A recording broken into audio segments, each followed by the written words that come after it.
Hello दोस्तों, मेरा नाम है विनीता लिंगवाण। आप सब दोस्तों को प्यार भरा नमस्ते। मैं रहती हूँ देवभूमि उत्तराखंड के देहरादून में। दोस्तों, आज ब्लॉगिंग की शुरुआत कर रही हूँ करीबन 5 बजे से। आज है भागवत माँ श्री पुराण कथा का लास्ट दिन, अंतिम दिन आज तक होगी और कल है भंडारा। देखिए दोस्तों, आज होने वाला है श्रीमद् भागवत पुराण में किस तरह से आचार्य प्रवचन देते हैं और कथा का प्रवचन बोलते हैं और श्री कृष्ण और सुदामा की झांकी निकलने वाली है। श्री कृष्ण किस तरह से सुदामा के प्रति करुणा का भाव रखते हैं। मगर संतों का अपमान करने वाला, मित्रों का अपमान करने वाला वो अकेला नहीं मरता, उसके तो मैं पूरे कुल का नाश कर देता हूँ। बोलो राधे राधे। ब्रह्म स्वारण पावक। जैसे जंगल में आग लगती है ना, तो एक दो वृक्ष नहीं जलते, अपितु सारा जंगल ही जल करके नष्ट हो जाता है। उसी प्रकार कुलम समूलम दहती ब्रह्म स्वारण पावक। भगवान जानते हैं कि मेरे परिवार को मारने का सामर्थ्य यदि किसी में है तो वो ब्राह्मणों में और संतों में है। वो काल में भी वो सामर्थ्य नहीं है जो मेरे परिवार का बाल बांका कर दे। इसलिए भगवान समय समय पर अपने बच्चों को, अपने नाती पोतों को ज्ञान देते हैं कि महाराज कभी जब ज्ञान दे रहे थे कि तभी क्या हुआ कि एक भगवान का नाती दौड़ा दौड़ा आया और दौड़ दौड़ करके आकर के कहने लगा, दादाजी इधर आओ, कुछ दिखाई दे रहा है इस कुएं में। भगवान ने कहा क्या बात है। कुछ सैनिकों को लेकर के भगवान गए, अस्त्र शस्त्र लेकर के। क्या है कुएं में देखा तो एक लाश, क्लास कहते हैं छिपकली को, इसको छिपकली बहुत बड़ी, कहाँ गिरी हुई है कुएं में। भगवान ने कहा इतनी बड़ी छिपकली।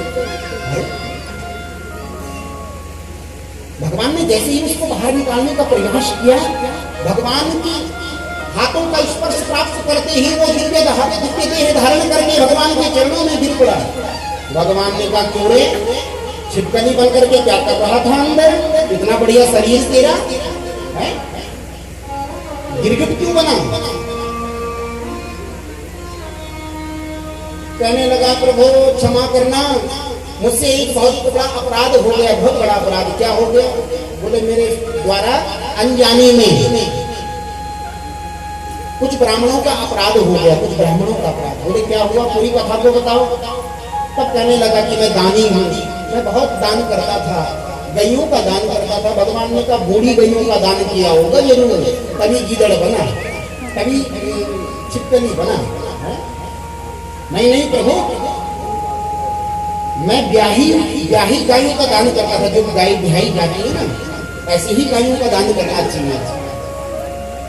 जो गाय ब्याही हो, उसके साथ में बछड़ा हो, ऐसी गौ का दान करना चाहिए महाराज।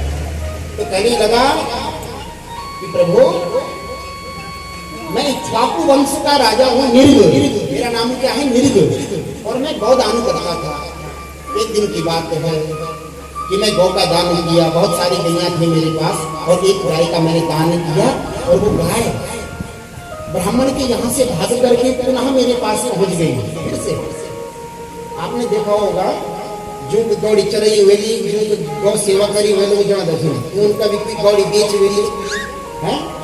एक गौ बटा है गंगा वेली, वो गौड़ी कभी कभी के मुँह वापिस गौड़ी कहती अपनी कीलू भरा जा, अपने घर आ जा। अब महाराज पहले वाले ब्राह्मण ने दूसरे वाले ब्राह्मण के घर में जब अपनी गाय को देखा तो कहने लगा ये गाय मेरी है, ये गाय मेरी है। वो कहता मुझे दान करे, ये कहता मुझे दान करे। चलो राजा के पास चलो, राजा न्याय करेगा। मृग के पास आना, उस गाय को नहीं करते हैं।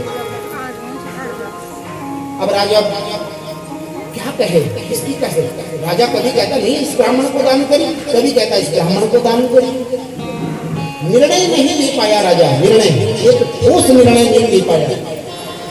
तो ब्राह्मणों को क्रोध आया। ब्राह्मणों ने कहा हे राजा, गिरगिट की तरह रंग बदलता है, कभी कहता इसको दान करी, कभी कहता इसको दान करी, जा गिरगिट ही बन गया। और ब्राह्मणों के श्राप से राजा निर्ग क्या बन गया, गिरगिट बन गया। आज प्रभु के हाथ का स्पर्श हुआ है तो महाराज कल्याण हो गया, चरणों में गिर गया, क्षमा याचना करने लगा। तो इस कथा से हमने क्या सीखा? भगवान कह रहे हैं देखा, अपने बच्चों को कहा देखा तुमने, हे नातियों पोतों बच्चों देखा तुमने, अनजाने में भी राजा ने कोई जानबूझ के पाप नहीं किया, मगर अनजाने में ब्राह्मणों का अपराध हो गया तो क्या बनना पड़ा? गिरगिट बनना पड़ा। और जो जानबूझ के करेगा उसका तो न जाने क्या हाल होगा। प्रभु करेंगे। जीवन में विचार करना, ध्यान करना, कभी भी हमसे संत पुरुषों का अपमान न हो, हमसे ब्राह्मणों का अपमान न हो, हमसे साधुओं का अपमान न हो, हमसे प्रभु के भक्तों का अपमान न बने। बहुत बड़ा पाप। भगवान अपना अपमान सहन कर लेते हैं मगर अपने भक्तों का अपमान कभी सहन नहीं कर पाते।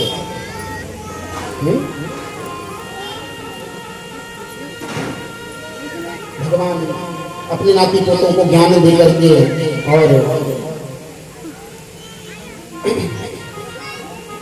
खूब ज्ञान देते हैं, ध्यान की चर्चा करते हैं, अपने बच्चों को समझाते हैं। कभी किसी निर्दोष का अपराध न बने, कभी किसी व्यक्ति को उसका दुख न दिल न दुखे, कभी किसी ब्राह्मण का अपराध न बने, कभी किसी संत का अपराध न बने। नाती पोते सुंदर ज्ञान लेते हैं। एक दिन की बात, सुखदेव महाराज जी कहते हैं राजन, एक समय द्वारिका में एक नकली भगवान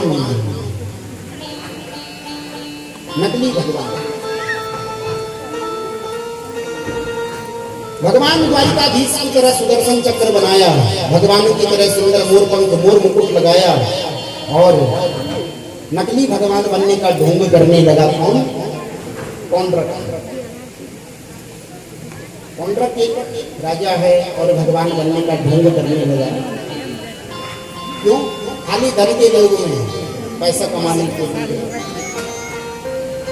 लोग भी कुछ लोग होते हैं अज्ञानी लोग, जिन्हें धर्म को देखने की दृष्टि नहीं है, जिनको व्यक्ति को पहचानने की दृष्टि नहीं है, वो लोग जाने लगे कौंड्रक के पास, उसकी जय जयकार करने लगे। काशी नरेश आकर के उसको और ऊपर उठाने लगे। हाँ, सब कुछ बढ़िया है, सब कुछ खूब, भेंट भी चढ़ रही, कुछ पैसा भी चढ़ रहा है, सब बढ़िया है, मगर बस एक काम और हो जाए। बोले क्या? यदि वो जो कृष्ण है ना असली वाला, वो यदि भाग जाए यहाँ से द्वारिका से, तो फिर तो मौज हो जाएगी, फिर तो सब लोग हमको ही भगवान मानेंगे। ये कैसे होगा? बोले ऐसा करो कि एक चिट्ठी लिखो और जरा डराने का प्रयास करो कृष्ण को। चिट्ठी लिखी कौंड्रक ने और काशी नरेश के हाथों वो पत्र भेज दिया भगवान के पास। भगवान के पास पत्र गया, भगवान ने पढ़ा उस पत्र को। क्या लिखा है?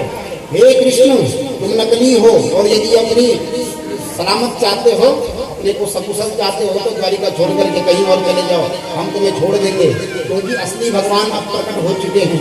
भगवान खूब हंसे, प्रसन्न हो गए भगवान ने कहा वाह। और जब आए भगवान ने पत्र पढ़ा और पत्र उस काशी नरेश को दिया। काशी नरेश को कहा सुन, अपने भगवान को कहना कि तुझे आने की आवश्यकता नहीं, मैं ही तेरे दर्शन के लिए आ रहा हूँ, मैं ही तेरे पास आ रहा हूँ। बस महाराज काशी नरेश ने वो समाचार जैसे ही कौंड्रक को बताया, कौंड्रक घबरा गया। अरे तूने तो कहा वो भाग जाएगा, वो तो यहीं आ रहा है, अब कौन बचाएगा? घबरा मत, बस जैसे ही आएगा ना वैसे बटन दबाना और सुदर्शन चक्र घूमने लगेगा। नकली सुदर्शन बनाया है, सुंदर भगवान के जैसे पीताम्बर, भगवान के जैसे ही रूप बनाया है। भगवान आए, भगवान ने जब कौंड्रक को देखा ना तो भगवान प्रसन्न हो गए। प्रसन्न क्यों?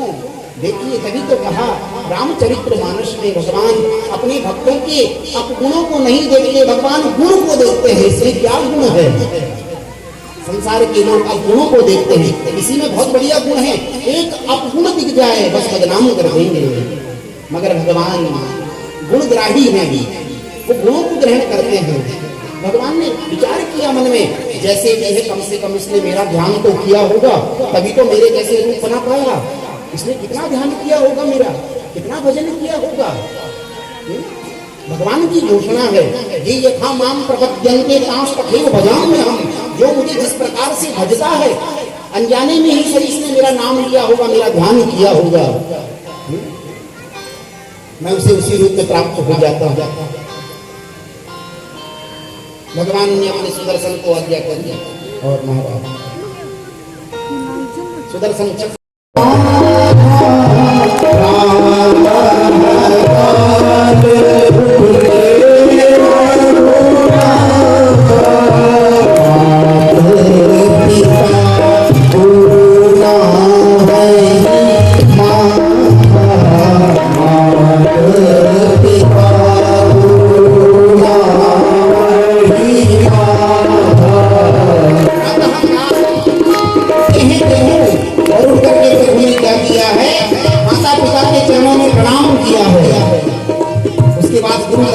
पहले कौन, बोलो ना, पहले माता पिता।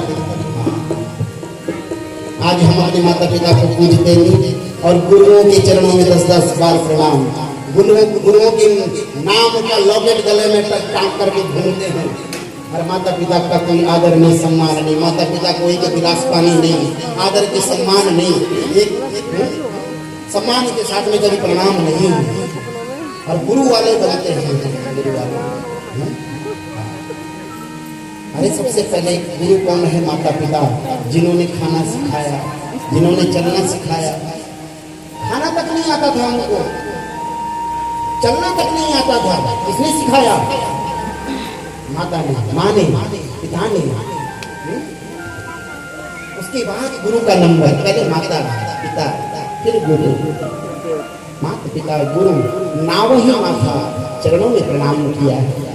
उसके बाद भगवान अपने प्रातः काल जो कृत्य हैं, प्रातःकालीन जो संध्या आदि, पूजा आदि, शौच आदि कर्मों से निवृत्त होकर के भगवान कलेवा बाल भोग करके, बाल भोग किया है भगवान ने, कलेवा किया है। और कलेवा करने के बाद भगवान चले हैं अपनी सभा की ओर। कौन सी सभा? भगवान की जो सभा है ना, उसका नाम है सुधर्मा। क्या? सुधर्मा। सुधर्मा नाम की सभा, जहाँ धर्म होता है, सुंदर धर्म, कभी अधर्म नहीं होता, ऐसी सभा का नाम है भगवान की सुधर्मा। भगवान चल पड़े, कभी रुक आई, स्वामी जी रुको रुको रुको रुको। हाथ में पान लेकर के आई है। क्या? पान। आज भी आप बिहारी जी में जाएंगे वृंदावन में, ठाकुर जी को पान का भोग लगता है। बोलो राधे राधे। आप भी तो चढ़ाते हैं घर में पूजा करते, जब पान के पत्ते लाते नहीं दुकान से, इसीलिए लाते हैं। मुख शुद्ध्यर्थ है, मुख की शुद्धि के लिए पान ठाकुर जी के मुख में डालते। और आप लोगों को भी नहीं बताऊं, आपके स्वामी जी आपके वे जब जाएंगे, ड्यूटी भी जाएंगी, पान ना लेंगे तो जब एक दही में डाल जरा चीनी, लो स्वामी जी ये चाटा चाटा। नारद जी की सेवा में अपने तन मन को लगाया है। और मैं निवेदन करता हूँ कि जिन घर साधु न पूजिए और हरि की सेवा नाही, ते घर मरगट जानिए प्रेत बसे दिन माही। जिसके घर में संतों का सम्मान नहीं, ब्राह्मणों का सम्मान नहीं, वहाँ भूत प्रेतों का वास हो जाता है। और भगवान संतों की सेवा, ब्राह्मणों की सेवा स्वयं अपने हाथों से करते हैं। ये हमारे जगदीश्वर की लीला है, जगत को बनाने वाला जगदीश्वर।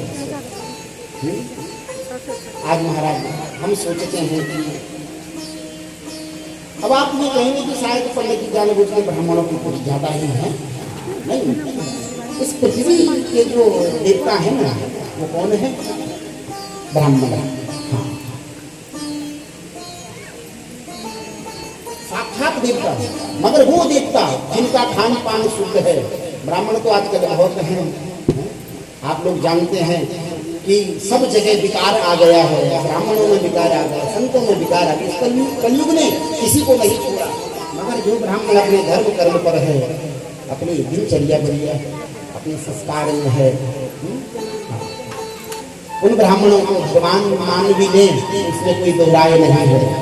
बोलो राधे राधे। भगवान संत की सेवा करके, नारद जी की सेवा करने के बाद नारद जी को कहने लगे कि नारद जी कैसे आना हुआ, आपका कैसे आना हुआ, आपके आने का कारण क्या है? पहले आसन दिया, अर्घ दिया, सेवा करी और उसके बाद पूछा। ये हमारे सनातन धर्म की, बड़े ध्यान से सुनना, ये हमारे सनातन धर्म की पद्धति थी, आज जो प्राय मुक्त हो गई है। कोई घर में आए तो सबसे पहले बिठाओ आसन में, पानी में।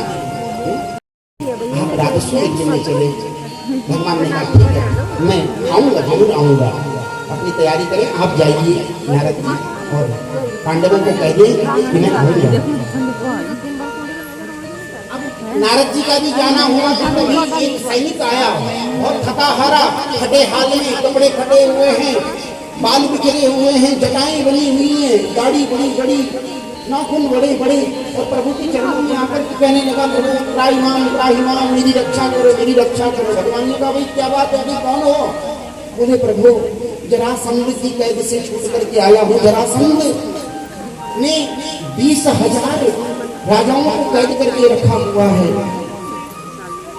20,000। भगवान ने उस सैनिक को बिठाया, उसको अर्घ्य दिया, पाद्य दिया, भोजन सामग्री दी, उसको खूब खिला पिला करके, और उसको कहा कि सुनो चिंता मत करो, मैं उस जरासंध का समय आने पर जल्दी ही उद्धार करूंगा, उसको मारूंगा, उसको उसकी करने का फल दूंगा। तो सैनिक के जाने के बाद भगवान ने उद्धव को बुलाया है। हे उद्धव, तो मुझे ये बताओ कि पहले क्या करना चाहिए? भगवान दुविधा में है कि पहले पांडवों का राजस्व यज्ञ किया जाए कि पहले उस जरासंध का उद्धार किया जाए।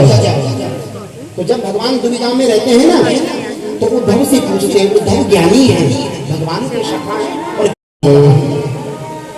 जरासंध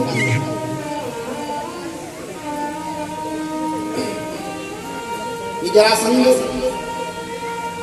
जब पैदा हुआ ना तो 2 टुकड़ों में पैदा हुआ। इसके पिता को फल दिया, संतान नहीं हो रही थी, पिता को फल दिया, जाओ अपनी रानियों को खिला देना। तो 2 रानियां दोनों को फल काट के खिला दिया।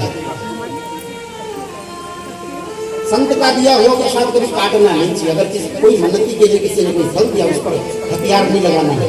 कभी ध्यान रखना जीवन में, कई मंदिर से किसी देवी देवता ने भी कोई प्रसाद आपको दिया, उस पर अस्त्र शस्त्र मत, उसको ऐसे ही खा लो।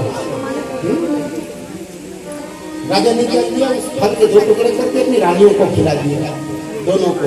तो जो पुत्र हुआ ना वो 2 टुकड़ों में पैदा हुआ, 2 टुकड़ों में। अब दोनों रानियों ने उसको क्या किया, उसको बहा दिया। वो बहा के किनारे लगा कि कभी एक जरा नाम की राक्षसी ने देखा उन 2 टुकड़ों को जोड़ दिया, सील लिया और प्राणों का संचार कर दिया। मायावी है,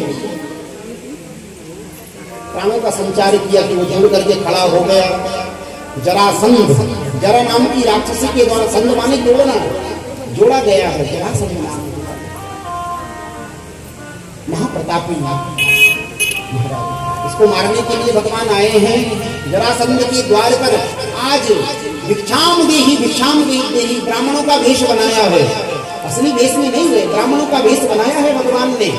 अर्जुन भी ब्राह्मण बन गए और भीम भी ब्राह्मण बन गए, भगवान भी ब्राह्मण बन गए, उद्धव भी ब्राह्मण बन गए। चोटी लटकी हुई है, धोती पहनी हुई है, चंदन का टीका लगा हुआ है और भिक्षा मांग रहे हैं जरासंध के द्वार पर। भिक्षाम दे भिक्षाम। जरासंध बाहर आया, दरवाजा खोला तो सुंदर बटुक ब्राह्मणों को देख करके बड़ा प्रसन्न हो गया, कहने लगा मांगो, ये ब्राह्मणों मांगो। आपकी मोहनी मूर्ति को देख करके तो मन करता है कि तुमको सर्वस्व दे दो, सब कुछ दे दो, मांगो क्या चाहते हो। ब्राह्मण कहने लगे कि हमें युद्ध का दान दीजिए, हमसे युद्ध कीजिए। जरासंध ने विचार किया, है आज तक मैंने ब्राह्मणों को भूमि का दान, अन्न का दान, वस्त्र का दान, धन का दान मांगते देखा, मगर युद्ध का दान मांगते हुए पहली बार सुना। इसका मतलब जरूर कुछ ना कुछ गड़बड़ है। हाँ, और जब अपनी दिव्य दृष्टि से देखा तो महाराज भगवान का दर्शन हो गया, उद्धव का दर्शन हो गया, कृष्ण का दर्शन हो गया, अर्जुन का दर्शन हो गया। जरासंध कहने लगा, सुनो प्रभु, युद्ध करना चाहते हो तो सुनो, तुम तो रण छोड़ हो। क्या भगवान श्री कृष्ण के लिए कहता है जरासंध तुम क्या हो, रण छोड़। कल आपने कथा सुनी ना, भगवान ने पीठ दिखा करके भाग के, रण छोड़ नाम पड़ा है भगवान का। तो जो रण में पीठ दिखा करके भागता है उससे मैं लड़ूंगा नहीं। उद्धव तू तो ज्ञानी है, तूने आज तक अस्त्र शस्त्र कभी पकड़े नहीं, तो कलम पकड़ना जानता है, वो भी युद्ध के योग्य नहीं है। और अर्जुन तू मुझसे आयु में छोटा है, उम्र में छोटा है, जो आयु में छोटा होता है ना उसके साथ लड़ना नहीं चाहिए। हाँ यदि भीम चाहे तो मुझसे लड़ सकता। भीम को भी अभिमान हो गया था अपने बल का, भीम को अभिमान हो गया था। भगवान ने कहा और कर अभिमान, अब बता।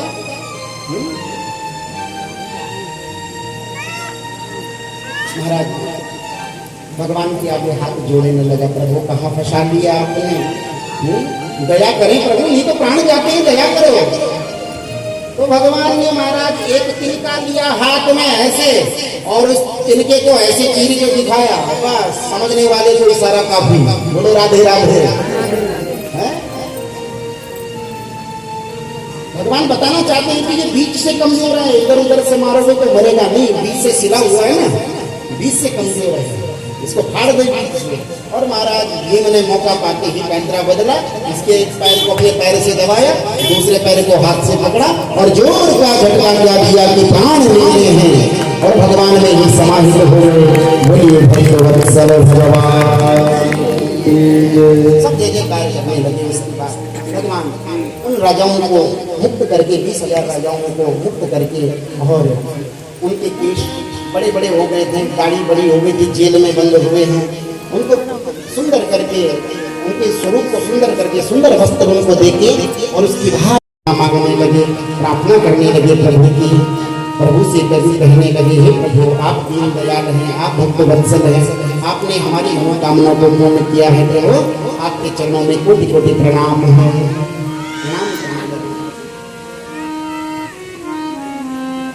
कहने लगे प्रभु आप, जो आपका ध्यान करता है, जो आपका नाम लेता है प्रभु, चाहे वो कैसा भी हो, कामी हो, लोभी हो, कपटी हो, कैसा भी हो, आप उसे अपना बनाते हैं प्रभु। हमारी एक छोटी सी मनोकामना है प्रभु, हाँ मांगो क्या चाहिए बोलो। कहने लगा प्रभु आपका नित्य ही दर्शन हमको होता रहे और आपकी भक्ति हमारे हृदय में गोपियों की तरह, जो जैसी गोपियों की भक्ति थी वही भक्ति का वरदान हमको दो प्रभु। बस बाकी और कोई कामना हमारे मन में आए तो उस कामना को निकाल करके फेंक देना, आप केवल अपनी भक्ति का वरदान हमको दो प्रभु, और कुछ नहीं चाहिए। प्रसन्न हो गए भगवान, अपनी भक्ति का वरदान दिया है। उसके बाद पांडवों का राजसूय यज्ञ प्रारंभ हुआ है। भगवान ने इस यज्ञ में चरण सेवा संतों की करी, चरण धोने की सेवा भगवान ने पांडवों के राजसूय यज्ञ में करी। जूठे पत्तल उठाने की सेवा भगवान ने स्वयं करी। भीम को रसोईया बनाया गया, भीम को कहा यज्ञ हो रहा है ना राजसूय यज्ञ, हे भीम तू क्या कर, रसोई का ध्यान रख। हाँ क्यों, क्योंकि जो खाना जानता है ना वही खिलाना भी जानता है। बोलो राधे राधे। अब जो शुगर के मरीज होते हैं ना, वो कभी कभी मायावी भवन को देखने के लिए, सारा मायावी भवन है, जहाँ जल है वहाँ स्थल है, जहाँ दरवाजा है वहाँ दरवाजा नहीं है, दिखता है मगर है नहीं, जहाँ दीवार है वहाँ रास्ता, सारा मायावी, सारा उल्टा।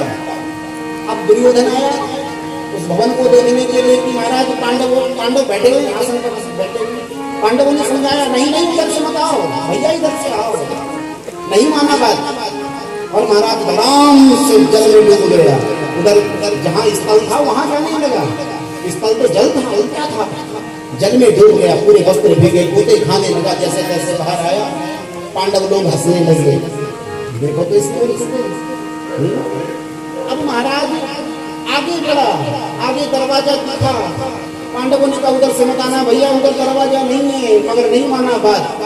अब तो महाराज जहाँ दरवाजा था वहां से जाने लगा कि दीवार पे सर लगा, जोर का महाराज सर घूम गया। पांडव फिर हंसने लगे, युधिष्ठिर महाराज जो धर्मराज है उन्होंने कहा नहीं, ऐसे किसी की हंसी नहीं उड़ानी चाहिए, किसी का उपहास नहीं उड़ाना चाहिए। मगर भगवान ने कहा हंसो हंसो, हंसी को रोकना नहीं चाहिए। अगर हंसी आ रही है तो रोकना नहीं चाहिए। छींक आ रही है तो रोकना नहीं चाहिए, लघु शंका आ रही है तो रोकना नहीं चाहिए। हाँ, ये वेग है, इन वेगों को रोकना नहीं चाहिए, ये तो नुकसान है। और भगवान के कहने पर पांडव खिलखिला करके हंसने लगे। बस महाराज दुर्योधन यही हंसी कौरव और पांडवों के युद्ध का कारण बनी। दुर्योधन का उपहास हो गया, दुर्योधन गया मन में संकल्प लेकर के जब तक पांडवों के वंश का मैं विनाश नहीं करूंगा, इनको मूल से नहीं उखाड़ूंगा, तब तक मैं चैन से बैठने वाला नहीं। क्या किया? वो पाशे के सपने के द्वारा जुए में सब कुछ पांडव हार गए। आगे की कथा में आप लोगों को सुना चुका हूं। तो महाराज उसके बाद दाऊजी नहीं चाहते थे कि कौरव पांडवों का युद्ध हो। क्यों? क्योंकि दाऊजी का चेला है दुर्योधन।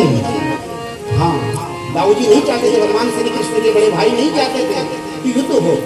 इसलिए दाऊजी अपनी माला झोलियां पकड़ी और चल पड़े तीर्थ यात्रा करने के लिए। दाऊजी का वर्णन नहीं मिलता कौरव पांडवों के युद्ध में, दाऊजी चल पड़े तीर्थ यात्रा करते करते। महाराज रोमहर्षण नाम के सूत जी मिले, कथा सुना रहे थे। इतने में दाऊजी का आना हुआ, सबने उठ करके श्रोतागणों ने दाऊजी को प्रणाम किया। भगवान के बड़े भाई हैं, प्रणाम तो बनता है, मगर जो व्यासपीठ पर बैठे हैं रोमहर्षण जी, वो नहीं उठे। क्यों उठे? ये आसन कोई मेरा नहीं है, ये आसन किसी व्यक्ति विशेष का नहीं है, ये आसन हमारे प्रभु का है। ये प्रभु का आसन है, ये मेरा नहीं है। हम अपना मान बैठेंगे तो महाराज एक शब्द नहीं कह सकते, बोलो राधे राधे। वो तो भगवान ही आते हैं, वक्ता के बस में नहीं है भगवान की कथा कहना, वो तो भगवान ही कृपा करते हैं। जैसे बंसी अपने आप नहीं बजती, उस पर फूंक मारना पड़ता है, उसी प्रकार से भगवान फूंक मारते हैं, तब जाकर के वक्ता कुछ कह पाता है। बोलो राधे राधे। ये प्रभु का आसन है, प्रभु आकर के इसमें विराजमान होता है। यहाँ पे सभी इस आसन को प्रणाम करते हैं। रोमहर्षण नाम के सूत जी नहीं उठे, आसन से नहीं उठे, उठना भी नहीं। तो महाराज दाऊजी को ये बात कुछ अच्छी नहीं लगी। दाऊजी ने कहा अच्छा इतना अभिमान। दाऊजी ने ऐसे ही क्रोध में एक सीख ली कुशा, और वो कुशा ऐसी फेंकी कि महाराज वही ब्रह्मास्त्र बन गया। और वो कुशा रोमहर्षण नाम के सूत जी के शरीर पर स्पर्श किया, रोमहर्षण के नाम के सूत जी वही जगह पर मरणासन्न हो गए, प्राण निकल गए। दाऊजी पर ब्रह्म हत्या लग गई। ब्रह्म हत्या, भगवान श्री कृष्ण के बड़े भाई को ब्रह्म हत्या लग गई। संतों ने कहा ये बहुत बड़ा पाप हो गया, तो बहुत बड़ा मंत्र हो गया, अब क्या करें? चरणों में गिर गए दाऊजी संतों से, मैं क्या करूं? बोले परिक्रमा करो कि ततस्स भारतं वर्षं परित्या सुसमाहिता चरितः द्वादश मासान् तीर्थस्नायु विदुष्यसे। चरितः द्वादश मासान् तीर्थस्नायु विदुष्यसे। तीर्थस्नायु, तीर्थों में स्नान किया। चरितः द्वादश मासान, 12 महीने तक परिक्रमा करी है पूरी पृथ्वी की। और पृथ्वी की परिक्रमा करने के बाद जितने तीर्थ आए, जितनी नदियां आई, जितने सरोवर आए, उनमें स्नान करके अपने आप को पवित्र किया है दाऊद ने। इधर भगवान ने जब तक परिक्रमा करते रहे ना दाऊद जी, इतने में भगवान ने कौरवों को मार डाला, पांडवों के राज्य में गए। भगवान द्वारिकाधीश अपनी द्वारिका में आ गए पांडवों को आनंद देने के लिए। द्वारिका में भगवान का स्वागत हुआ है। दाऊद जी भी आए हैं तो स्वागत गाने चलने लगा, खूब आनंद होने लगा। दाऊद जी ने कहा सुन कृष्ण, तुझे कभी यशोदा की याद नहीं आती? एक दिन अकेले में पूछा है दाऊद जी ने, कृष्ण सुन, तुझे यशोदा की याद नहीं आती? अपनी माँ की, नंद बाबा की याद नहीं आती है? चलना तू कहाँ चल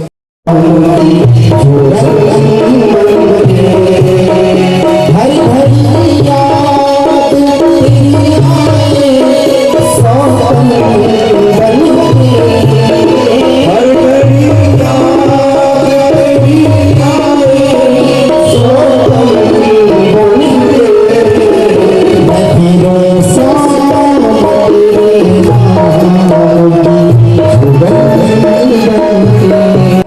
देखिए दोस्तों, ये सब महिलाएं हैं, ज्योति कीर्तन मंडली वाली महिलाएं, और इन्हीं के द्वारा भागवत श्री पुराण रखा गया है, कथा का प्रवचन रखा गया है। ये हैं हमारे आस पड़ोस वाली महिलाएं।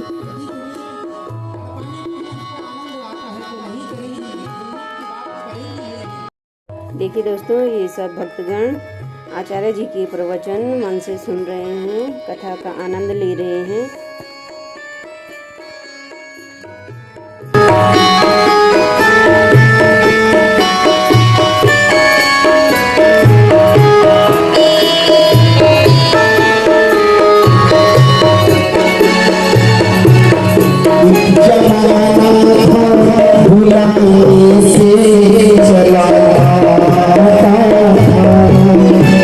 जमाना था भुलाने से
देखिए दोस्तों, उत्तराखंड के श्रीमद् भागवत कथा का प्रवचन किस तरह से आचार्य जी ने प्रवचन कथा का उल्लेख किया है।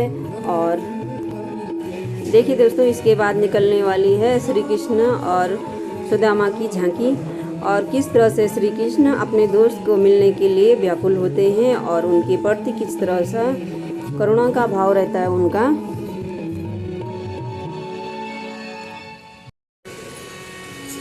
दाऊ बहुत दिनों तक वृंदावन में रहे। आप बोलो, कल बताया था। अरे जेठ जी क्या, हाँ,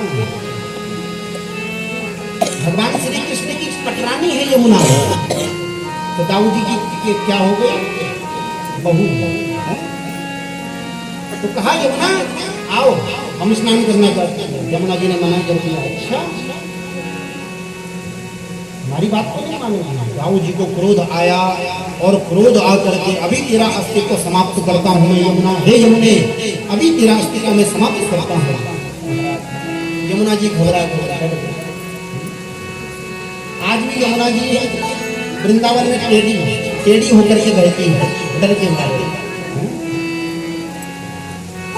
ग्वाल वालों ने समझाया, नहीं दाऊ जी ऐसा करना ठीक नहीं है, ये शोभा नहीं देता, आपको क्रोध करना शोभा नहीं देता।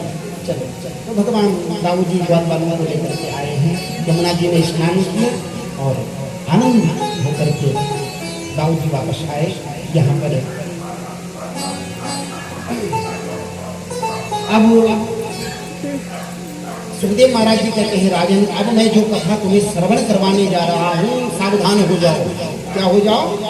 सावधान। आप लोग भी हैं, क्योंकि अब ऐसे भक्त की कथा आने वाली है जो भगवान का भक्त भी है, सखा भी है और ब्रह्म को जानने वाला है, ब्राह्मण है, भक्त है, भगवान का सखा है। परीक्षित महाराज जी ने कहा, गुरुदेव बताएं ये कौन है? कौन है? तो कहा सुदामा। कौन? सुदामा।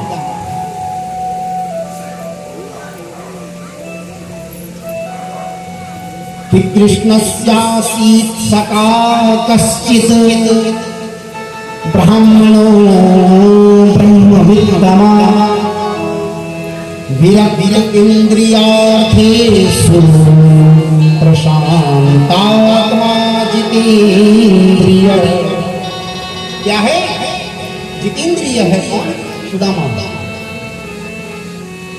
कि कृष्णस्यासीत् सखा कश्चित्, ये राजन एक सखा है भगवान श्री कृष्ण का। कौन? सुदामा सखा है, ब्राह्मण है। क्या बोले? ऐसा वैसा ब्राह्मण नहीं है। हाँ, केवल चोटी लटकाए, धोती पहनी, चंदन लगाने से कोई ब्राह्मण नहीं हो जाता। ब्राह्मण के लिए क्या? विरक्त, कोई सुख की कामना नहीं। हाँ, भोजन मिल गया तो ठीक, नाम मिले तो राम राम, भगवान का नाम जपता है सुदामा। विरक्त इंद्रियार्थेषु प्रशांत आत्मा। कैसी आत्मा है सुदामा की? प्रसन्न आत्मा, प्रशांत आत्मा। शांत को तो कभी कभी क्रोध आ जाता है, मगर जो प्रशांत होता है उसको कभी क्रोध नहीं आता, कभी क्रोध नहीं आता। प्रशांत आत्मा, जितेंद्रिय, जिसने अपनी इंद्रियों को जीत लिया है, जिसने अपनी इंद्रियों को जीत लिया। हमारी तरह बाजार में गए, गोलगप्पे खाए, फिर आगे बढ़े, जलेबी वाला भी खा, जलेबी खाई, फिर आगे बढ़े, बर्गर खाया। कंट्रोल ही नहीं है अपनी इंद्रियों पर। आएगा कि नहीं आएगा कुछ पता नहीं। सुदामा की हानि हो रही है, राजा है, मैं गरीब अपनी स्थिति को देख रहा हूँ, कहाँ आएगा? नहीं। और भगवान दौड़े राजपाल के गाँव में संलग्न हुए, सैनिक हैं, मंत्री हैं, वो सब उठ गए। आज तक हमने इस सभा में ब्रह्मांड आते हुए देखा, शंकर को आते हुए देखा, बड़े बड़े ऋषि मुनि सिद्ध महात्मा यहाँ आए। आज तक भगवान ऐसे नहीं भागे जैसे आज भागे हैं, किसी को मिलने के लिए। ये कौन है? लक्ष्मी खड़ी हुई सावधान हो गए सब। कौन है? कौन आया है?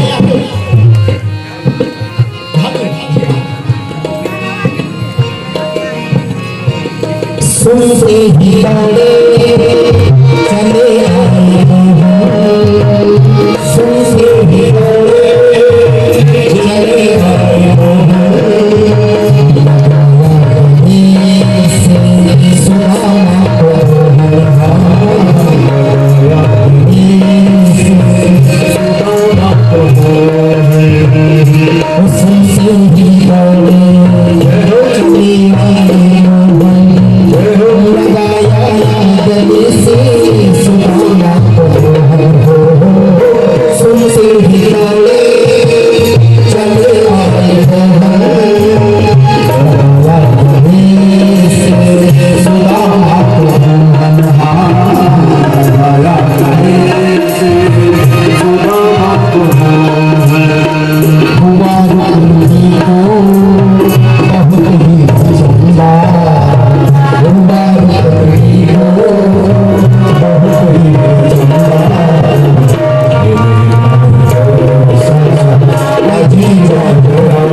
सुदामा को अपने हृदय से लगा करके भगवान लेकर के आए हैं, आसन में बैठा दिया। अपनी जाओ पानी लेकर के आओ, मुझे अपने सुदामा के चरण धोने हैं, अपने सखों के चरण धोने हैं।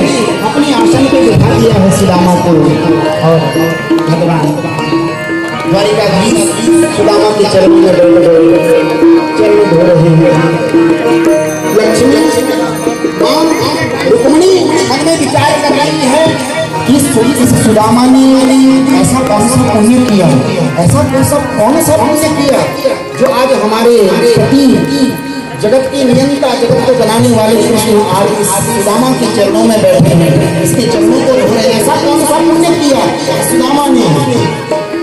कीर्तिमानेन तत्कृतं पुण्यम् अवधूतेन भिक्षुणा श्रियाहीनेन लोकेशेन गर्हितेन धनेन च। ऐसा कौन सा पुण्य किया उस सुदामा ने जो आज हमारे प्रभु इसके चरणों में बैठे हैं, इसके चरणों को धो रहे हैं हमारे प्रभु। और भगवान ने कहा रुक्मिणी जाओ, जल लेकर के आओ, प्रात लेकर के आओ, मुझे अपने प्रभु के अपने भक्त के चरण धोने हैं। बैठ गए भगवान। हाँ, रुक्मिणी दौड़ी दौड़ी गई पानी लेने के लिए, जल लेने के लिए, मगर भगवान ने जब सुदामा के चरणों को देखे, कैसे है सुदामा के चरण?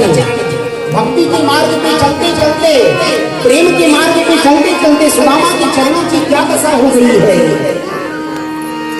कि ऐसे बेहाल विवाह सो पद तक जाल लगी तुम जो।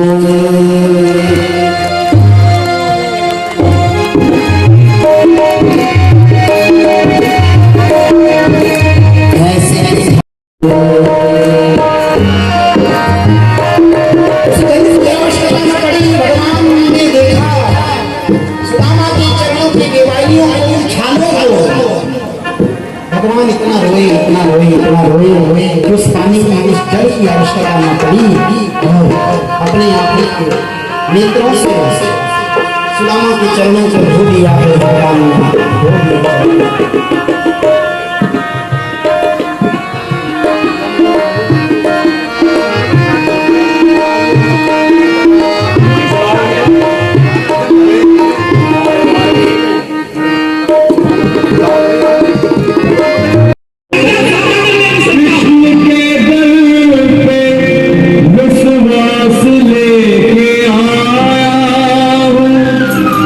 मेरे बचपन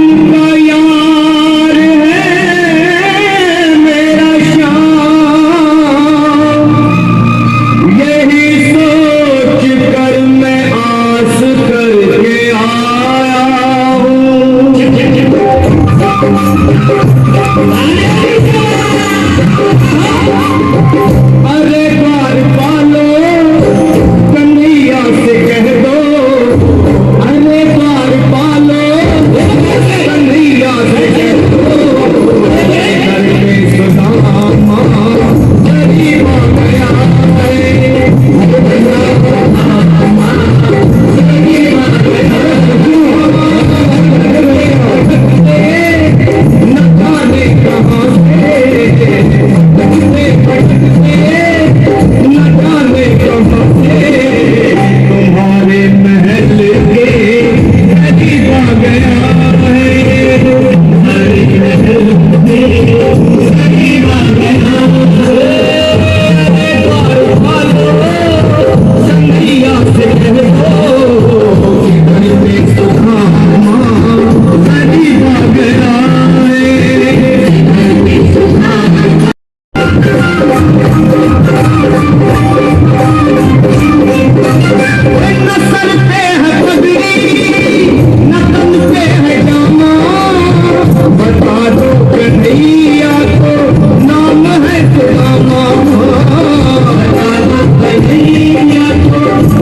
भगवान की जय, रामाजी महाराज की जय। एक बार जोरदार तालियां हमारे सुदामा जी के लिए और भगवान श्री कृष्ण के लिए। मेरा निवेदन है कि भगवान श्री कृष्ण के लिए कुर्सी लगा दें, आसन लगा दें, और जब तक आरती में सब बैठ जाए आगे। सुदामा जी का केवल एक ही मनोरथ था, धन की कामना नहीं थी, केवल एक ही कामना थी कि भगवान का दर्शन हो जाए, भगवान का दीदार हो जाए। तो प्रभु को देख करके ही प्रभु के सारे सुदामा जी के सारे मनोरथ पूर्ण हो गए। उसके बाद सुदामा जी वो जो भगवान ने दिया वो तो आप जानते हैं, सुशीला को वो धन वैभव दे दिया, महाराज सुदामा को पता भी न लगा, क्योंकि देने वाला जब देता है ना तो क्या छप्पर फाड़ के देगा। अब छप्पर तो किसी के नहीं है, लेंटर तोड़ के देगा मगर देगा। बोलो राधे राधे। यदि उस पर विश्वास है तो देगा, जरूर देगा। सुदामा को दिया, सुदामा को विश्वास था इसलिए दिया। आगे महाराज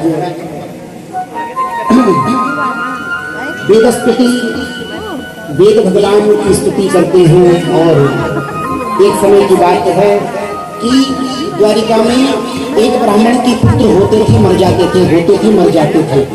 उस ब्राह्मणी ने कहा कि मेरे पुत्रों की रक्षा करने वाला क्या कोई नहीं है? मेरे पुत्रों की रक्षा करने वाला कोई नहीं है क्या? अर्जुन ने कहा मैं करूंगा। अर्जुन नहीं कर पाया तो बोले अपने प्राणों का त्याग कर दूंगा। अर्जुन ने शपथ ली कि मैं ब्राह्मणी, मैं तेरे पुत्रों की रक्षा करूंगा।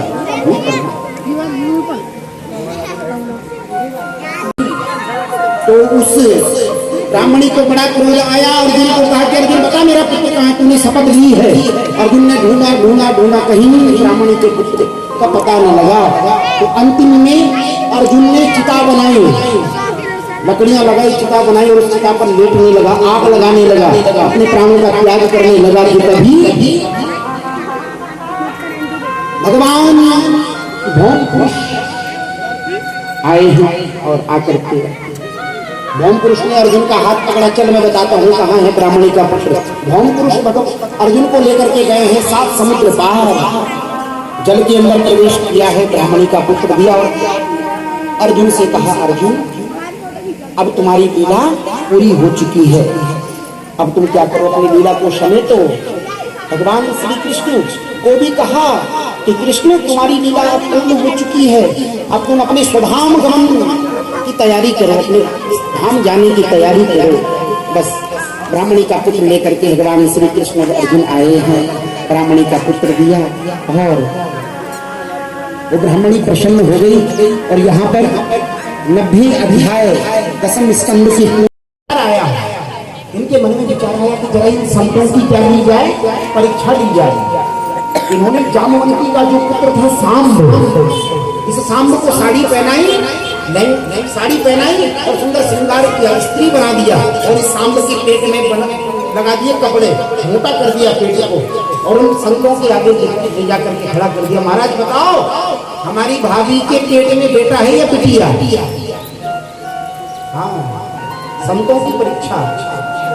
दुर्वासा जी को आया क्रोध, दुर्वासा जी सब जान गए। दुर्वासा जी ने कहा मैं बताऊं क्या है, इसके पेट से निकलेगा मूषण और वो मूषणम कुलनाशनम, तुम्हारे भयंकर आंधी चलने लगी, उनका पात होने लगा, सब फराने लगे। ये क्या हुआ? समय आने पर जामवंती नगर में सांप के पेट से एक मूषण निकल गया। उग्र सैनिक जी के द्वारा उस मूषण को विद्वान किया गया, टुकड़े कर दिए और बहा दिया। ध्यान देना वो बहा नहीं, समुद्र के किनारे लग गया। वो मूषण टुकड़े टुकड़े लिखा हुआ मूषण समुद्र के किनारे लग गया। उससे एरका नाम की घास प्रकट हो गई, एरका नाम की घास, नुकीली घास, और एक टुकड़ा ऐसे ही किनारे लग गया। उस टुकड़े को आगे बहेलिए ने अपने बाण पे लगाया, भगवान के पैर पर तीर मारा। भगवान समझ गए कि अब ज्यादा देर रुकना ठीक नहीं, इसलिए वसुदेव जी को अपने पिता को, माता पिता को ज्ञान दिलाया नारद जी के द्वारा। क्यों? क्योंकि भगवान सबको ज्ञान दे सकते मगर अपने माता पिता को ज्ञान देना, माता पिता को कौन ज्ञान देगा? जिन्होंने संसार में लाए तो नारद जी को बुलाए, नारद भगवान अब प्रभाषक क्षेत्र में पहुंचे हैं सारे यदुवंशियों को लेकर के। प्रभाषक क्षेत्र में श्रीमद् भागवत महापुराण में लिखा है कि 56 करोड़ से ज्यादा, कितने? 56 करोड़ से ज्यादा यदुवंशी सब गए हैं भगवान के साथ में प्रभाषक क्षेत्र में। प्रभाषक क्षेत्र में जाकर के यज्ञ पूजा पाठ खूब किया, खूब दान किया, खूब पूजा पाठ किया, हवन किए, यज्ञ किए ताकि हम बच जाएं राम संतों के श्राप से। मगर ध्यान देना, यज्ञ किए, अनुष्ठान किए, मगर एक काम जो कई बार हम लोग कर लेते हैं, कोई पूजा पाठ करी, सत्संग किया, नवरात्रे किए और नवरात्रे पूरे हुए कि उसके बाद हम क्या खाने लगते हैं? अभक्ष्य पदार्थ। कई लोग मदिरा का पान करने लगते हैं, चलो अब नवरात्रि पूरे हो गए, अब तो पी ले, कथा पूरी हो गई, अब तो पी ले। मगर ध्यान देना, अच्छा कर्म करने के बाद, सत्कर्म करने के बाद हम यदि कोई पाप कर्म करते हैं तो सत्कर्म का फल नष्ट हो जाता है। ध्यान रखना चाहिए। यदुवंशियों ने पूजा पाठ की, यज्ञ किया, अनुष्ठान किया, मगर उसके बाद मदिरा का पान कर लिया, मदिरा पान करना श्रीमद् भागवत महापुराण में लिखा है। और मदिरा पीते क्या होता है? तू मैं होने लगी, बहस होने लगी, बहस इतनी बड़ी कि महाराज एक दूसरे पर प्रहार करने लगे, हथियारों से प्रहार करने लगे, पत्थर उठा के मारने लगे। इतने से भी काम न चला तो वही एरका नाम की घास एक दूसरे पर चुभो करके मारने लगे। महाराज प्राणों के प्यासे हो गए, एक दूसरे को मारने लगे, मर गए, अंग विदीर्ण हो गए। महाराज संतों के श्राप से यदि का विनाश।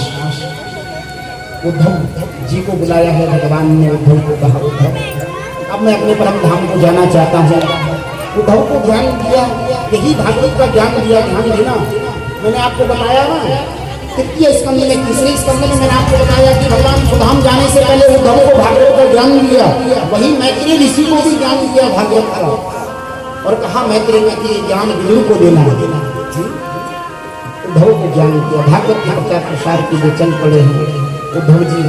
इधर प्रभाषक क्षेत्र में भगवान ने दाऊ जी को कहा, दाऊ जी आप पहले आए थे ना रोहिणी के गर्भ से, इसलिए आप पहले जाए। तो दाऊ जी शेषनाग बन के, शेष बन करके चल पड़े, समुद्र में चले गए। उधर भगवान पीपल के वृक्ष के नीचे बैठे हैं, अपने दाहिने पैर पर बायां पैर रखा है और भगवान अब सुधाम जाने वाले हैं। भगवान अपने परम धाम को जाने वाले हैं। तो तभी अर्जुन आया। अर्जुन ने कहा, प्रभु मैं आपके बिना कैसे रहूंगा, आप मुझे भी अपने साथ में ले जाए। नहीं नहीं अर्जुन, कोई साथ में नहीं जाता, तो ऐसा करो कि मेरी अष्टपटरानियों को लेकर के जाओ, उनको लेकर के जाना, गोपियों के साथ में वो मेरी बिना रह जाती है ना गोपियाँ, तो मेरी ये पटरानियाँ गोपियों का संग करेंगी तो मेरी बिना रहना इनको भी रह जाएगा। जाओ। भगवान की आज्ञा पाके अर्जुन गया, अष्टपटरानियों को भगवान भीड़ बन के आए और अपनी पटरानियों का अर्जुन वापस लौटा है।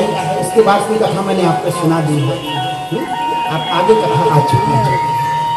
अर्जुन खाली लौटा है, पांडवों ने पूछा हमारे भगवान कहाँ गए, बोले सुधाम गए। पांडवों ने भी स्वर्गारोहण की यात्रा की। उसके बाद अर्जुन के जाने के बाद भगवान श्री कृष्ण का सारथी आया दारू। भगवान श्री कृष्ण अर्जुन का रथ चलाते हैं, मगर भगवान का रथ चलाता है कौन? दारू। दारू ने कहा, प्रभु आपकी सेवा करी, मुझे साथ लेकर के चले। भगवान ने कहा, नहीं दारू कोई साथ में नहीं जाता, जा तो मेरी तुझे मेरी भक्ति का वरदान मिलेगा, तू जा। और जो भी कोई द्वारिका में होगा ना, तो द्वारिका से कह देना कि जाओ, द्वारिका को छोड़ दो, क्योंकि मेरी जाति ही द्वारिका समुद्र में डूब जाएगी। जाओ। महाराज दारू गया, द्वारिका में जितने भी लोग थे सबको खाली किया, जाओ यहाँ से जाओ, द्वारिका डूबने वाली है।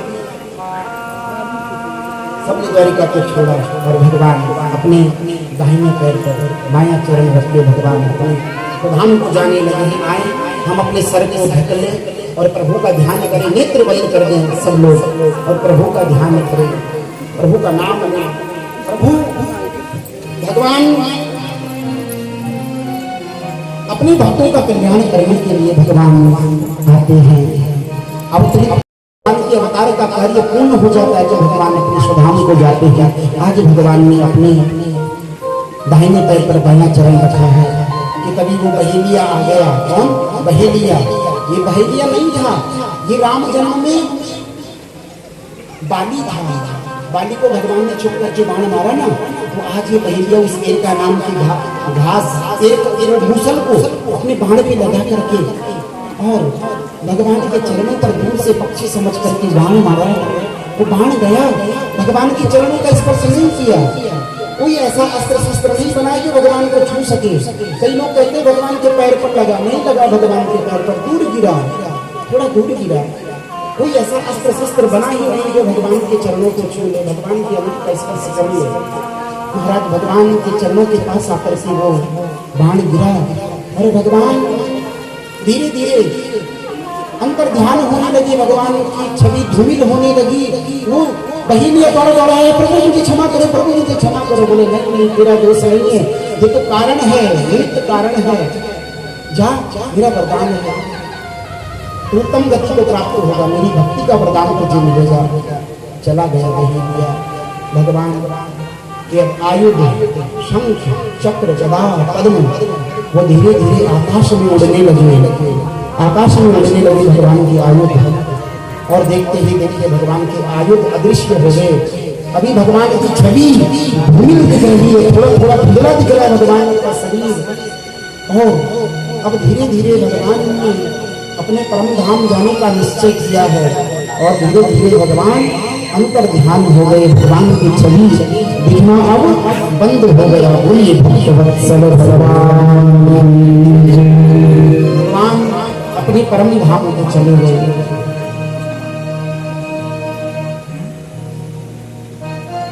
भगवान हमारे सामने आ जाते, प्रकट हो जाते।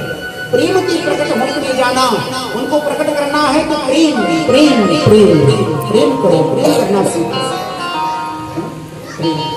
प्रेम के प्रकट होने जाना, प्रेम से प्रकट होते हैं परमात्मा। भगवान के स्वधाम गमन के बाद यहाँ 31 अध्यायों से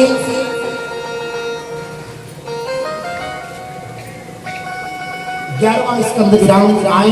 अंतिम 12 स्कंद में हम प्रवेश करें, जिसमें मात्र 13 अध्याय हैं। भगवान के स्वधाम जाने के बाद यहाँ कलयुग आ गया। कौन आ गया? कलयुग। घरों में ताला लगने लगा, पहले ताले नहीं लगते थे। एक लोहार ताला बना रहा था। पांडवों ने पूछा भाई ये क्या है? कुछ नया सा लगता है। बोले ताला है। बोले क्यों? बोले दरवाजे पे लगाते थे फिर कोई चोरी नहीं कर पाता। बोले चोरी? ओहो, इसका मतलब कलयुग आ गया। क्या? कलयुग आ गया। चोरी होने लगी, चोर बढ़ने लगे, जुआरी बढ़ने लगे, बाड़ी बहू चोर जुआरा लोग बढ़ने लगे, धर्म कर्म कम होने लगा।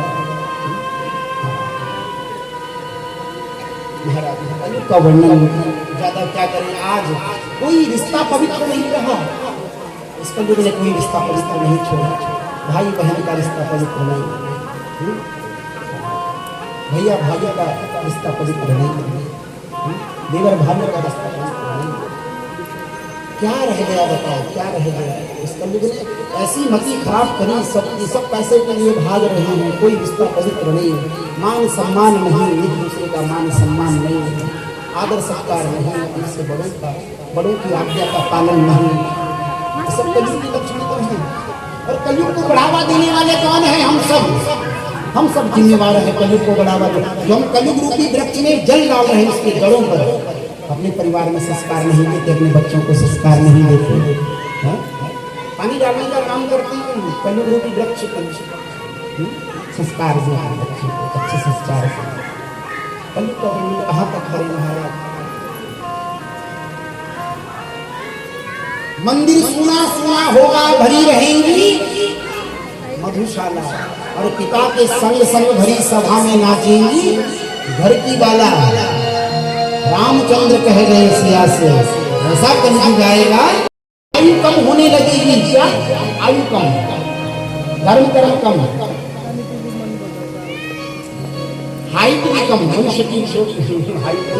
पहले लंबे छोड़े होते थे, खूब तगड़े, अब महाराज नाटे बोले छोटे छोटे, इतने छोटे हो जाएंगे, इतने छोटे हो जाएंगे कि खाट पे चढ़ने के लिए भी सीढ़ी लगानी पड़ेगी। बोलो राधे राधे। आने वाले के लिए सीढ़ी लगा के चढ़ेंगे बेड पे।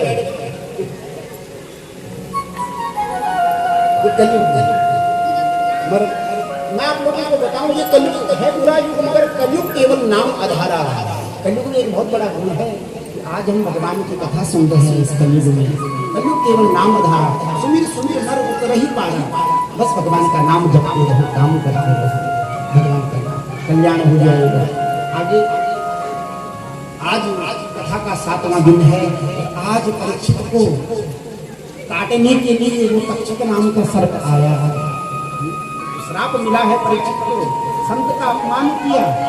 आज कथा सुनते सुनते महाराज परीक्षित प्रसन्न हो गए, आनंदित हो गए।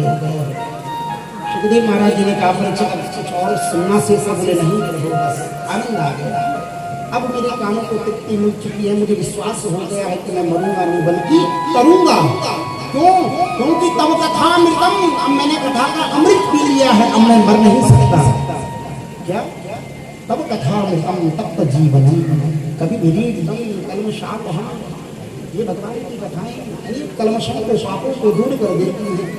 अब मैं मरूंगा नहीं बल्कि करूंगा, मुझे विश्वास हो गया है। महाराज इस विश्वास के साथ में सुखदेव महाराज जी का पूजन किया है परीक्षित ने, सुंदर पूजन किया। और जैसे सुखदेव महाराज जी आए थे ना भजन गाते गाते, वैसे सुखदेव महाराज जी अब कथा सुना करके वापस जाने लगे। बोलिए भक्त वत्सल सुखदेव जी महाराज। सुखदेव जी गए इधर, वो तक्षक नाम का सर्प आया है। शरीर मात्र शेष रह गया था, शरीर को तक्षक नाम के सर्प ने विष की प्रकार जला करके खत्म कर दिया। जन्मे गए जो परीक्षित के पुत्र, इनको पता लगा कि मेरे पिता को सर्पों ने मारा, तो सर्प यज्ञ करने लगे, सर्प को आहुति देने लगे यज्ञ में। वो तो महाराज संतों ने समझाया कि तुम्हारे पिता तो मुक्ति को प्राप्त होगा, तुम क्यों निर्दोष सर्पों को मारते हो? नहीं नहीं, एकदम अच्छा नहीं है, ऐसा नहीं करना। आगे मार्कंडेय ऋषि ने प्रलयकालीन दृश्य भगवान ने दिखाया है। और भगवान प्रलय के बाद, इस पूरी सृष्टि का लय करने के बाद, भगवान बटस्य पत्सस्य उपदेशयानम बालम मुकुंदम मनुष्यस्मरामि, भगवान बाल रूप बनकर के अपने पैर का मेरा मुंह में लेकर के बट के पत्ते पर बड़के पर शयन करते हैं। बोलिए भगवत्सल भगवान। और जब भगवान की इच्छा होती है सृष्टि को रचने की, एक हम भविष्यमा, तो फिर सृष्टि का सृजन करते हैं भगवान, सृष्टि को बनाते हैं, पुनः संकल्प से सृष्टि को बनाते हैं भगवान। तो यहाँ पर आ गए हमारी कथा विराम दे, पूरी नहीं हुई। क्या पूरी नहीं हुई कथा, पूरी नहीं होती ना, तो समाप्त होती है कथा, लिखी है विराम। हाँ, क्यों? क्योंकि हरि अनंत, हरि कथा अनंता। अरे 100 जन्म भी मिले कभी भगवान की कथा पूरी नहीं होती, 100 जन्म मिले कभी भगवान की कथा पूरी नहीं हो सकती। तो हरि अनंत, हरि कथा अनंता, कहीं सुनी बहुत सब संता, जिस भी विधि से हमने सुनाई आप लोगों ने उसे ग्रहण किया, आनंद आया। प्रभु ने बहुत साथ दिया। जैसा कि आप जानते हैं मौसम कितना खराब था, इतनी अच्छी व्यवस्था नहीं थी, मगर प्रभु ऐसी व्यवस्था करी, प्रभु ने ऐसी व्यवस्था करी कि महाराज अच्छी व्यवस्था कभी धरी रह जाती है,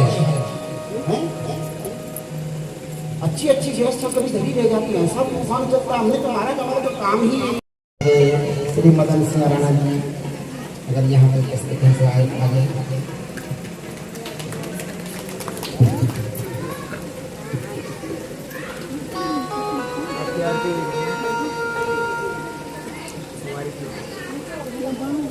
बहुत बहुत धन्यवाद मदन सिंह राणा जी। बिरबिरी सी लगे हुए हैं, लगे हैं अपना सहयोग। श्री कुंवर सिंह रावत जी, मुकेश डुमरी जी, श्री राजेंद्र सिंह संस्वान जी, श्री चंडी प्रसाद पुरोहित जी, श्री राजेंद्र कुनियाल जी, सब आ जाएं क्योंकि समय का थोड़ा अभाव है, आप जानते हैं। मेरे भाई लोग बहुत प्रेमी हैं, आपका मैं सम्मान करता हूँ व्यासपीठ से। श्री अखिल सिंह कठेर जी, श्री संजय चंदेरी जी, राजेंद्र कठियार जी, कैलिंदी जी, मेहता जी, राम भट्ट जी, आपका मैं सम्मान करना चाहूँगा। उपस्थित हो तो आगे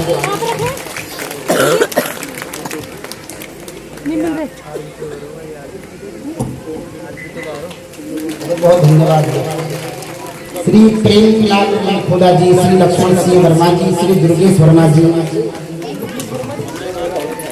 मेरी आवाज को सुन रहे हैं आज पेटवाल जी, श्री दादा राम पुरवाल जी, हमें धन्यवाद करूँगा। और हमारे कैमरामैन मयंक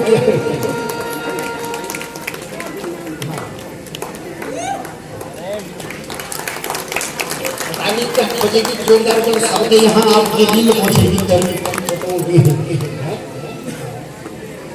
और श्री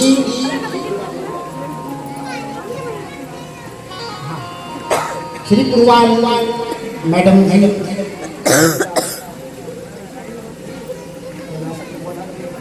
हो रही है, उसके बाद इनका नंबर है ऐसे ये करवाने का। मनीष बड़ी जी, मयंक असवाल जी, भूपी फुलवाण जी, आनंद रावत जी, रोहित रावत जी, मोहित भट्ट जी, आयुष नेगी जी, सार्थक कठेर जी, हमारी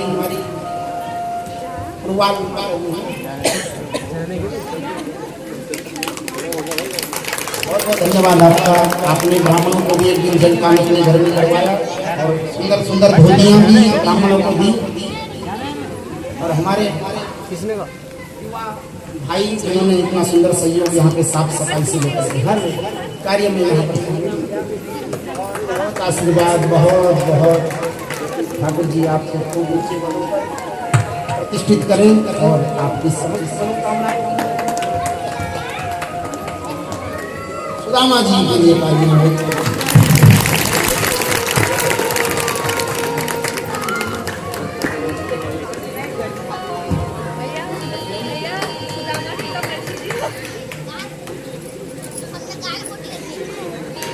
शक्ति के बिना कोई कार्य नहीं हो सकता, भाई धार्मिक कर्म। धन्य है हमारी माता,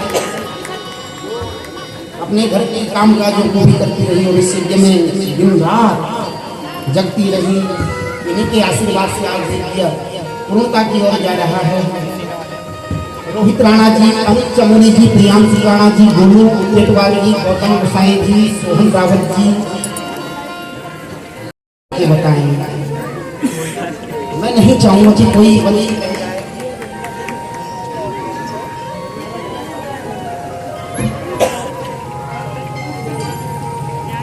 और हमारे टेंट वाले भाई के लिए धन्यवाद, कैमरामैन जी के लिए धन्यवाद, साउंड वाले भैया के लिए धन्यवाद और अब हमारी मित्र मंडली का मैं बहुत बहुत धन्यवाद करूँगा।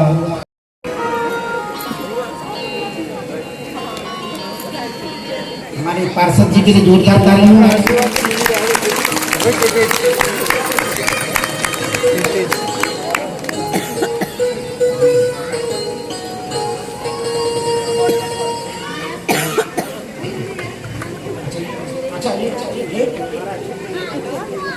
भेंट हमारी मंडली की तरफ से आपके लिए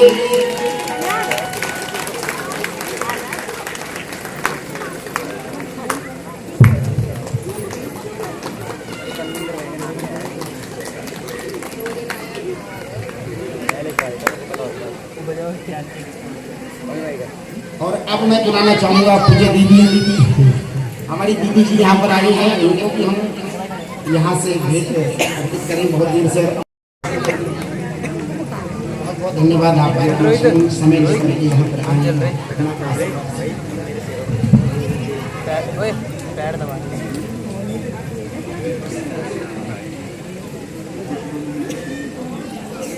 अच्छा अवधेश जी यहाँ पर आए हैं तो उनके लिए भी भेंट यहाँ पर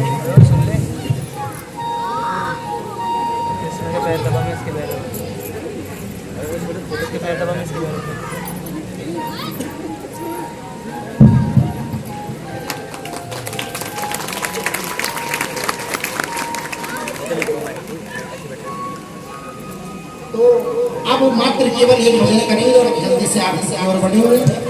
आए हम सब मिलकर के भगवान का एक भजन गुनगुनाएं और उसके बाद वाणी को विराम। मैं अपने क्षेत्र मंडली को भूल गया, हमारे सुंदरलाल जी हारमोनियम पे हरिद्वार से पधारे हैं, जोरदार तालियों से वादन। हमारे कीबोर्ड पे है चश्मा जी, जोरदार तालियों से वादन। और मिश्रा जी आए हैं तबले पे, बनारस घराने का तबला बड़ा सुंदर जोरदार तालियों से वादन।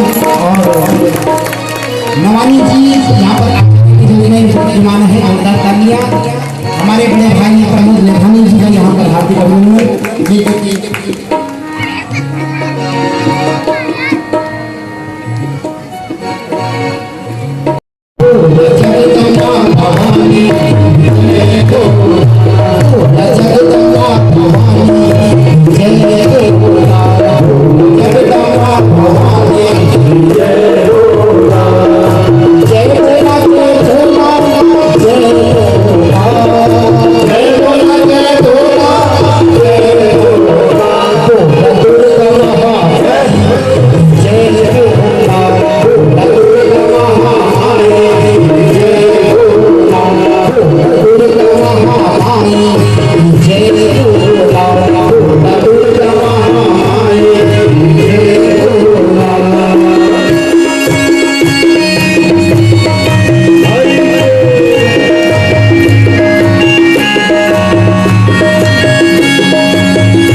भगवती तू